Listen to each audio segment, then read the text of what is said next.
Okay, so imagine this. You're like drowning in anatomy textbooks, right? Right. Fueled by caffeine and the sheer terror of like upcoming exams. You're practically holding people's lives in your hands. Well, maybe not yet, but you will be someday. But somewhere between memorizing the Krebs cycle and perfecting your, suturing technique, someone drops a bombshell. They're like, hey, better start building that CV. And it's like, on top of everything else, you're expected to have this dazzling resume that'll make Nobel laureates jealous. It can feel a bit overwhelming, right? It's like you're suddenly juggling scalpels and spreadsheets. It's a lot. But let's take a deep breath and break it down. A strong CV is crucial in the medical field, especially when you're aiming for those competitive residency programs. Okay, so it's not just about bragging rights. There's like an actual method to this CV madness. Absolutely. Think of your CV as a highlight reel, not just a laundry list of everything you've ever done. It's about showcasing the skills, the experiences, and the qualities that make you a standout candidate. Residency committees want to see that you're not just academically brilliant, but also a well-rounded individual, someone with initiative, leadership potential, and a genuine passion for medicine. So it's about proving you're not just a robot program to, regurgitate medical facts. Like you have a heart of soul and maybe even a hobby or two. Exactly. They want to see that you're a real person who can connect with patients, collaborate with colleagues, and contribute to the medical community in meaningful ways. All right. That makes sense. But let's get real for a second. We both know residency applications are a bloodbath. Thousands of brilliant minds all vying for the same coveted spots. How does my CV help me stand out in that sea of overachievers? Think of it this way. Imagine you're part of a residency committee sifting through mountains of applications. They all start to blur together after a while, right? But then a CV catches your eye.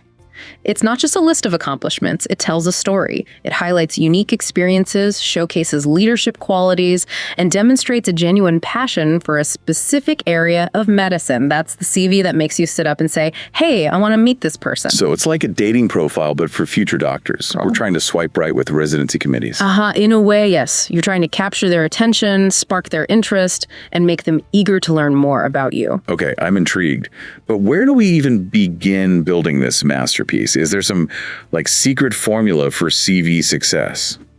No secret formula, but there are definitely some key ingredients. Let's start with the foundation, research experience. This is often a major differentiator for residency committees as it demonstrates your commitment to advancing medical knowledge and your ability to think critically and solve problems. Research, huh? Now that's a word that can make even the most fearless med student break out in a cold sweat. I still have nightmares about my disastrous attempt to grow bacteria in a petri dish back in high school. Let's just say it ended with a very unhappy science teacher and a very pungent lab. We've all been there. Research can be intimidating, but it's also incredibly rewarding. And the good news is, you don't need a Nobel Prize to impress residency committees.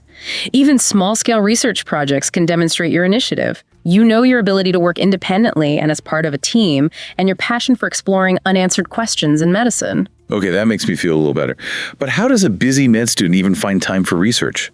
I mean, between classes, setting clinical rotations, and trying to maintain some semblance of a social life, it feels like there are already not enough hours in the day. That's where strategic planning and a bit of time management magic come in. Remember, research doesn't have to be a monumental undertaking. You can start small by joining a lab group, assisting with data collection, or even volunteering to help with literature reviews.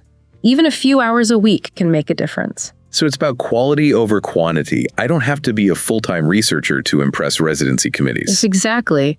What matters most is your enthusiasm, your dedication, and your willingness to learn and contribute. All right, I'm feeling a glimmer of hope here. So we've laid the foundation with research. What other building blocks should we be stacking on top? Let's talk about another key ingredient, leadership experience. Residency programs are looking for future leaders who can inspire their teams, advocate for their patients, and drive positive change in the medical community. Leadership. Now that sounds intimidating. I'm more of a follow the leader kind of person, not a lead the charge type. Are we talking about running for student government or organizing a massive medical conference? Not necessarily. Leadership comes in many forms, and it doesn't require you to be the loudest voice in the room. Think about the skills involved in effective leadership. Communication, teamwork, problem solving, decision making. You can develop these skills through a variety of experiences, even those that don't have leaders in the title. Okay, so I don't have to be wearing a captain's hat and barking orders to demonstrate leadership potential. Exactly. Even participating in group projects, mentoring younger students, or volunteering for leadership roles within student organizations can showcase your ability to work effectively with others, inspire your peers, and take initiative. All right, that sounds a bit more manageable. So we've got research and leadership. What else should we be sprinkling into this CV recipe? Now let's add a dash of clinical experience to the mix. This is where you really get to showcase your passion for patient care and your ability to apply your medical knowledge in real-world settings. Well, I'm already spending most of my waking hours in hospitals and clinics as it is. Yeah. Isn't that enough clinical experience? Think beyond your mandatory rotations. Residency committees want to see that you're actively seeking out opportunities to learn and grow beyond the basic requirements. Look for ways to dive deeper into your areas of interest. So basically, it's not just about clocking in the hours. It's about showing initiative and a genuine thirst for knowledge. Precisely. Consider shadowing physicians in your desired specialty, volunteering at free clinics, or even participating in international medical missions. These experiences not only provide valuable hands-on skills, but also demonstrate your empathy, your commitment to serving underserved communities, and your ability to adapt to diverse healthcare settings. International medical missions. Now you're talking. Combining my love for medicine with my wanderlust. It's almost too good to be true. But wouldn't that require like a gazillion vaccinations and a fluency in languages I haven't even heard of? There are certainly logistical hurdles to overcome, but don't let that deter you. Many organizations offer support and guidance for students interested in global health experiences. And even if you're not fluent in the local language, your willingness to learn and connect with patients from different cultures speaks volumes. Okay, I'm officially adding Doctor Without Borders to my bucket list. But let's be real, these global adventures probably look pretty impressive on a CV too. They certainly don't hurt, but remember, it's not just about racking up experiences for the sake of your CV. It's about finding opportunities that genuinely align with your passions and allow you to grow both personally and professionally. All right, so we've got research, leadership, clinical experience. This CV is starting to sound like a superhero's resume, but are we forgetting something? What about all those soft skills everyone keeps whispering about in hushed tones like some secret society? Oh, yes. Soft skills. These are the secret weapons that can truly set you apart. We're talking about communication, teamwork, problem solving, adaptability, empathy. The qualities that make you not just a brilliant doctor, but also a compassionate human being. Okay, but let's be honest. Sometimes soft skills sound a bit, well, fluffy. Like, how do you even measure empathy? Do we need to submit a tear-jerking video montage of ourselves comforting patients? No need for the waterworks.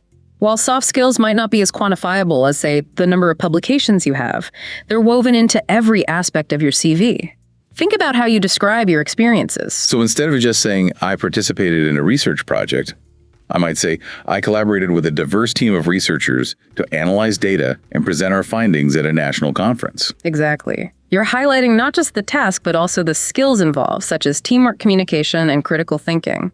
And remember, soft skills aren't just developed through formal activities. They can be honed through everyday interactions, like volunteering at a local soup kitchen, or even just being a supportive friend or family member. Okay, that makes sense. So it's about being mindful of the skills we're developing in all areas of our lives, not just within the hallowed halls of medicine. Precisely. Life is a classroom, and every experience is an opportunity to learn and grow. All right, starting to feel like a well-rounded individual already. But there's one soft skill that still sends shivers down my spine. Networking. Ah, yes, networking. The word that can conjure up images of awkward cocktail parties and forced small talk. But let's reframe it. Networking is essentially about building meaningful connections with people who share your interests and passions. Easier said than done. My attempts at networking usually involve spilling coffee on important people and awkwardly forgetting their names. We've all been there. Yeah. Networking doesn't have to be a cringe fest. Think of it as an opportunity to learn from others, share your own experiences, and build relationships that can support you throughout your career. So it's not about schmoozing or collecting business cards like Pokemon cards. It's about building genuine connections. Exactly. Attend conferences, join professional organizations, engage in online forums, reach out to mentors or alumni from your medical school. You never know where a conversation might lead. And remember, it's a two-way street. Be genuinely interested in others, ask thoughtful questions, and offer support where you can. Okay, I'm starting to see networking in a new light. It's like building a support system for our medical journeys, not just climbing a social ladder. Exactly. And those connections can be invaluable throughout your career, providing guidance, mentorship, and even potential job opportunities. All right, so we've covered a lot of ground here. Research, leadership, clinical experience, soft skills, networking. Phew. I'm starting to feel like a CV building ninja. But before we unleash this masterpiece upon the world, are there any final touches we need to add? Like, should we be sprinkling it with glitter or something? Glitter is optional, but there is one crucial step that can make or break your CV. Crafting a polished resume that presents all these amazing experiences in a clear, concise, and compelling way. Ugh, the resume. The moment of truth. But let's be honest, writing about ourselves can feel a bit, well, braggy. Any tips for striking that balance between showcasing our awesomeness without sounding like, a narcissistic windbag? You want to be confident, not cocky. Think of your resume as a persuasive essay, not a boastful monologue. Start with a professional format, something clean and easy to read. So no Comic Sans or rainbow-colored fonts. Probably best to stick with classic fonts like Times New Roman or Arial. And remember, white space is your friend. Don't cram everything onto one page. Give your content room to breathe. Okay, got it. But what about the content itself? How do we actually translate all these amazing experiences into words that will make residency committees swoon? Well, it's not quite poetry, but there's definitely an art to it. Remember those action verbs we talked about? Now is the time to unleash them. Start each bullet point with a strong verb that showcases your accomplishments, not just your responsibilities. Okay, so instead of saying assisted with research, I'd say something like analyze patient data to identify trends in treatment outcomes. Exactly. You're highlighting not just what you did, but also the impact you made. And whenever possible, quantify your results. Did you improve efficiency, increase patient satisfaction, or contribute to a groundbreaking discovery? Let the numbers tell the story. So it's like turning a bland statement into a dazzling data visualization. Precisely. You want your resume to jump off the page and grab the reader's attention. And remember, tailoring is key. Don't just send the same generic resume to every program. Highlight the experiences and skills that are most relevant to each specific opportunity. So it's like a chameleon adapting to its environment. I might emphasize my research skills for one program and my leadership experience for another. Exactly. You want to show each program that you've done your homework and that you're a perfect fit for their unique culture and values. All right, I'm starting to feel like a master resume strategist. But even the best strategists need a second opinion, right? Absolutely. Don't be afraid to seek feedback from trusted mentors, career advisors, or even fellow students. They can offer fresh perspectives and catch any typos or grammatical errors that might have slipped past your radar. Because even future surgeons need good editors, right? Precisely. It's all about putting your best foot forward and presenting yourself in the most polished and professional way possible. And remember, this is an ongoing process. As you gain new experiences and develop your skills, keep refining your resume to reflect your growth. So it's like a living, breathing document that evolves along with our medical journeys. Exactly. And as you embark on this exciting journey, remember that your CV is just one piece of the puzzle. Your personal statement, letters of recommendation, and interview skills all play a vital role in the selection process. So it's like a symphony with each element harmonizing to create a masterpiece. A beautiful analogy. And just like a conductor guides an orchestra, you are the conductor of your own medical career. Okay, I'm feeling inspired and ready to tackle this CV challenge head on.